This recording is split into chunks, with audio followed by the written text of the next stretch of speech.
Okay, hi there, guys. I'm just waiting for people to come in, so just let me know if you can hear me if someone's there. G'day, Andrew. G'day, Paul.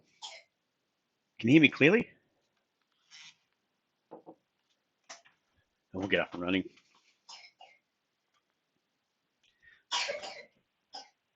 So you can probably hear my little girl. She's home sick today, coughing away.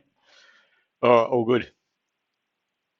Yeah, no, Paul, it will be. We'll try to make it, especially over the times at the moment, just chatting at 9:45 prior to the market open, just to see if there's anything untoward that we've got to keep an eye on. What happened overnight, especially if it's a bullish market, it's pretty easy. You just buy and away you go. When the market's teetering, I think, and there's the volatility out there, it's a good thing just to have a chat. Chat in the morning, throw up any ideas that I'm looking at, and you guys can put it up yourself just on the general market conditions and what we see happening while I'm having a coffee. All right, we'll get started. That's not what I want to look at just yet. We'll start with just the overnight markets. What do we got here? We'll start off with the Dow. Now, I think we marked up these two levels at 25,765 and 25,960 yesterday, probably about this time. You can see they're both cleaned out um, overnight. So obviously, this is the concern. We got toppled over from 26.4 down to 25.370. We bounced back up sharply, which is good. You expected some sort of reaction off here. The problem is this is looking more and more to me like a potentially key lower high. We are holding up. So if we can get rid of that level, we can just move that down to the lows now because it's retested pretty much a double bottom. We have to keep an eye on to see how this goes. If this holds the lower highs in here, below that 25,960, I think that's going to topple over and test down towards 25,370. That doesn't look too bad. I mean, it's a good clean out. That was sort of that back off. I think it was at the start of the European session. Oh no, it's into our close. So we backed off there. Asian session backed off, and then started the European session, lifted up through that level, and then pretty much from the US Open, toppled over. I think they had some not so positive data out overnight. Consumer confidence is actually better than expectations, but worse than previous. So it was sort of that mix. I don't know how much you can sort of emphasize on consumer confidence data because it's just a survey of your regular people in a way who probably don't know much about the market. So I don't think it says too much about the market. It's more they're looking at it from the labour market. What do you feel about the labour market? How do you feel? Easy to find a job, work, all that sort of stuff. And so far, it's all good, which we know that because the labour market's quite strong over there. But it peaked? Has it peaked for a while now? That's the thing that we keep an eye on. So there's other data that's I think is more important than that. So yeah, we topped over last night, got sold off. It's again that inversion of the yield curve, which is a concern. It inverted overnight again, which means that 2-year bonds are higher than, or yields are higher than 10-year. So looking out into the future, they don't expect inflation to grow at all. Even they expect it to dive. So if it's going to pull back from here, that's not a good thing going forward. So everyone's sort of got their eye on that inversion, the bond yield inversion curve. Just on expectations for recession. Now you saw gold. Now when this market rallied, gold didn't move too much. It did back off a bit, but it held up okay. But then when the market there's only a small correction, gold's taken off another $15. So I think no one's that to me is just saying that no one's willing to get out of gold as a safe haven because basically because they don't trust what's going on. I mean, don't forget we had Trump talking it up. So previously the market bounced. I think it was a couple of days ago. It was yesterday, Monday. So it bounced Monday. We had that negative open on the Monday morning because of what happened Friday night. Smashed Friday night. We opened gap down and then buoyed, expecting some more weakness, but then China come out and said they don't want a trade war. We're going to look to do something. But then that night, Trump's come out and said, I think it was Monday night, maybe Tuesday night. No, it was Monday night. Sorry, what am I talking about? Monday night coming out and said, yeah, no, we had a good conversation with them over the weekend, da da da. But then China, Beijing have come out and said we've had no conversation. So they're sort of throwing him a curveball. I mean, obviously he's got a loose tongue, old Trumpy, on tweet. I think he says what he has to say, right or wrong. Whether it's actually true or false, he doesn't really. That's a minor detail to him at the moment.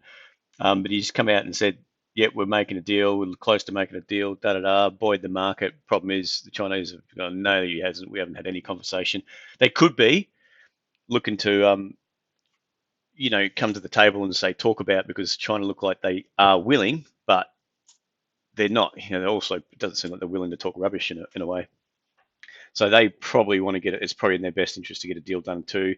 Trump's obviously more important to him. He wants to get a deal done, but it's more important by the looks of it for the 2020 elections.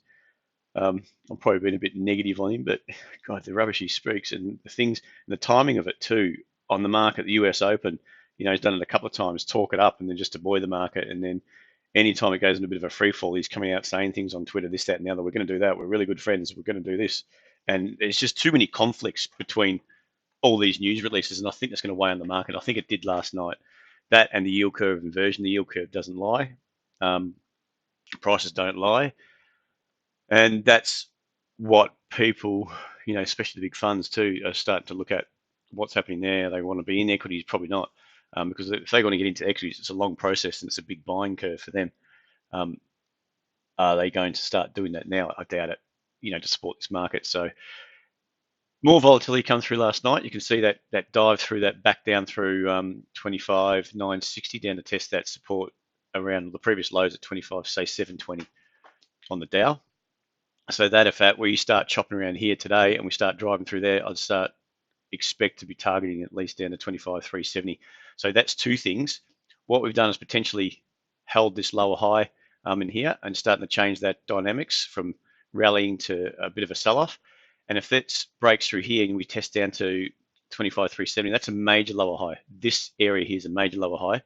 And that, for me, I think we need straight through 25,000. I mean, what are we now? 800 points away. And you could do that in one night easily if things really turn sour.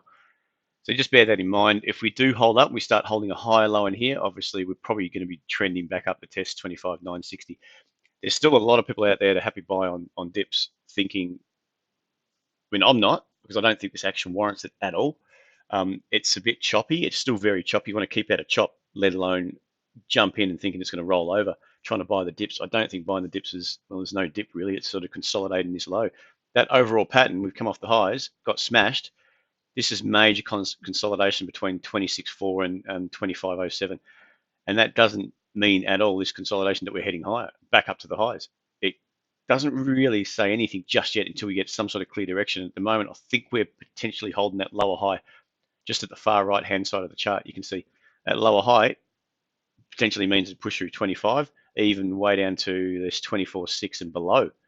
Because you got to actually, just looking at that, if we take it a step back onto the daily, it's probably not going to stand out as much. So what you've got, markets pressed down. This is, once we get to 25,370, it confirms a lower high off 26.4, plus that's a confirmed lower high off a major lower high. We're talking a lower high in the hourly, then a lower high in the daily, and that lower high in the daily from 27.4, say, that pressed down to 25.07. What am I talking 24? What's that? 27.4. What's that? 2,400 points. If you take that from about here, we're looking down to, say, below 24,000. Potentially, if you extend that leg out, it probably makes a bit more sense if I draw it this way. If that's the low, and we can sort of extend that volatility out, that could take us easily down to that 24. If it gets a run on, it could go a lot further. It could be, straight down to sort of this level below 22,000. And that's from December, wasn't it?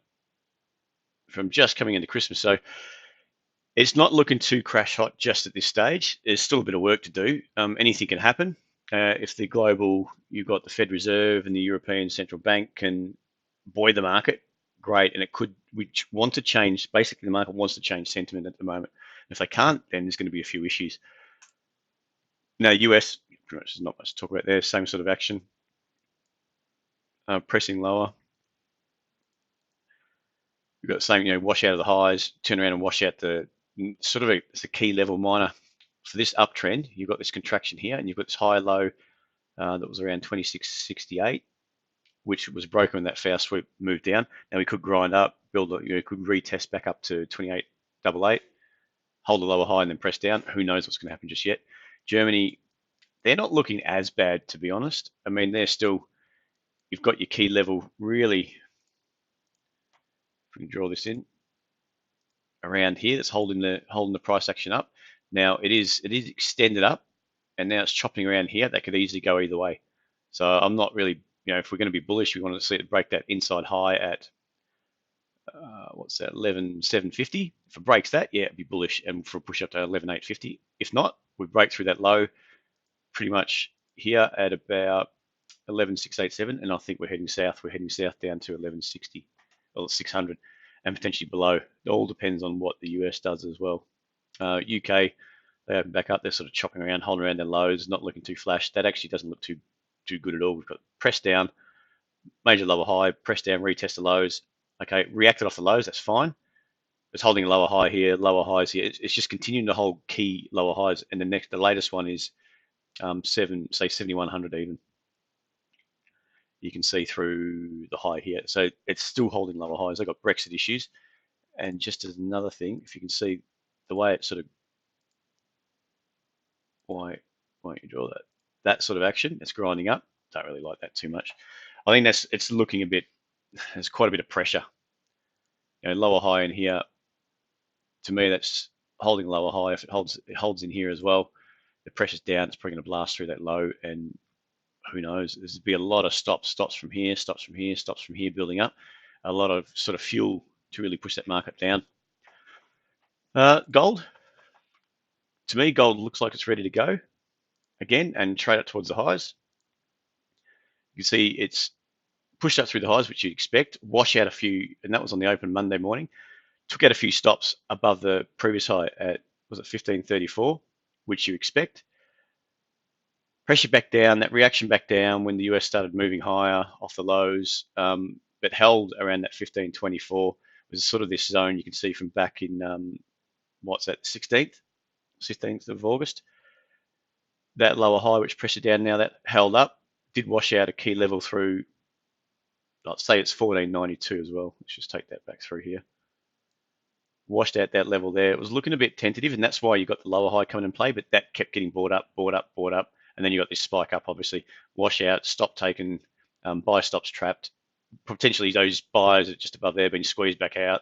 And then don't forget the market, the sentiment is changing from negative to positive every day, pretty much every few hours as they tweet different things and different news releases come out. And it's just getting people caught up. So you got to look at the bigger picture at the moment, sort of take out that chop from potentially intraday, even, maybe looking at that weekly charts, daily charts, to give you a broader picture. Now with gold, yeah, that held up 1524, retested that low, took out this, the previous high, but consolidated. This is a good inside level.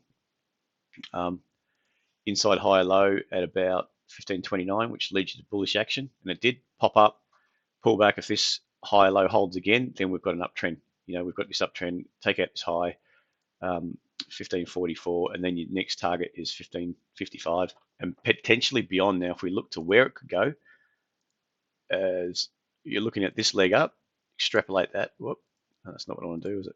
Extrapolate that out, and you're getting somewhere 1580 and 1590, say. Now that's another $50 higher than where we are, 45, $50 higher than where we are. So that gold's, in my opinion, not looking too bad. And if gold's not looking too bad, looking like it's heading higher, you'd probably suspect the weight's going to be to the downside on equities. Let's just look at the SPY now. It's opened up, and the overall market is just opening up down 1 point. We only expected down 10, but we'll see if the action is changing. This is the SPY. So the lows of overnight, 64.19. The market's popped up a bit, 64.34, 33. Let's just look at it here, at 34, 35. So it is opening up a little better, but don't forget the squeeze. SPY will squeeze in the open. If people are going to get reset, what it's going to do is wash out a few overnight positions either way, and then reset itself for the day on the SPY, and then start to pick a direction, like pick a higher low or lower high, whatever it may be. And to me, it's looking like, at this stage, we've got this high back at 64.40. We could be targeting that just at the moment, or targeting back to 64.51. That was overbought up here. We're getting overbought now. It could easily extend, no problem at all, another 5 points or so. Take out that high, wash it out, and what that'll do is trigger a few stops that are sold in here, potentially sold it here with the stops above there. It's going to trigger a few stops, wash them out, and then potentially what it's doing is just, well, it is what it's doing. It's putting people back on the sidelines, potentially jumping back in today if they're still negative or still bearish on the overall market. We've got a double bottom in play at the moment, just a minor one at 64.14, which is lifting the price off on the open. But if the market gets a run on the downside, that's going to be broken pretty easily. And we've got this uptrend, which to me has broken.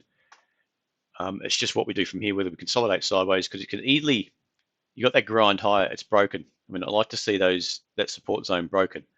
Okay, so it's not a foolproof signal, but what it is showing something's happening, something's changing.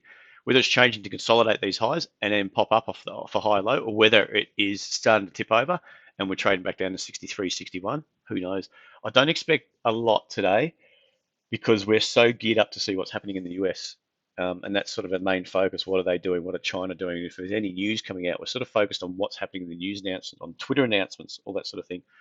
So we'll keep an eye on this. Anyone that's trading this, I'd be looking for to see if it can actually hold off. Just continuous. I think we're going to do something like that, wash it out, and then just see if we can hold these lower highs. And well, that was horrible, wasn't it? Let's try that again.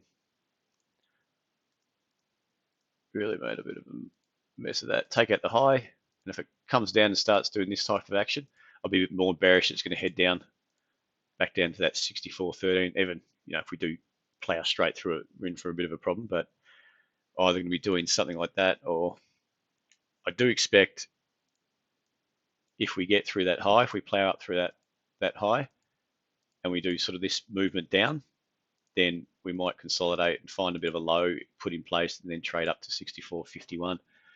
So that'll be the game plan for the day, and just see what happens from there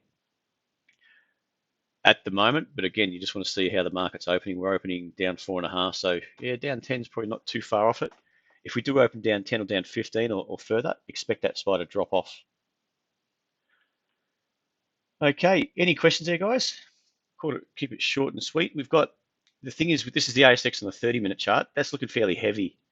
We've got a support zone at 6,400. We just held up above that yesterday, but we also potentially on the verge of holding a lower high at 64.75. We're well overbought up here at lower levels than, say, last time we were well overbought up here. We're well overbought through here at 66. So not a good sign when you're getting overbought. You're getting from oversold to overbought. It's a lot of pressure from the buyers, but they're getting to a lower level. That's not a good sign ever, anytime you look at the charts. So if you're seeing that type of action, just be prepared that if you're going long, it could turn around sharply on you.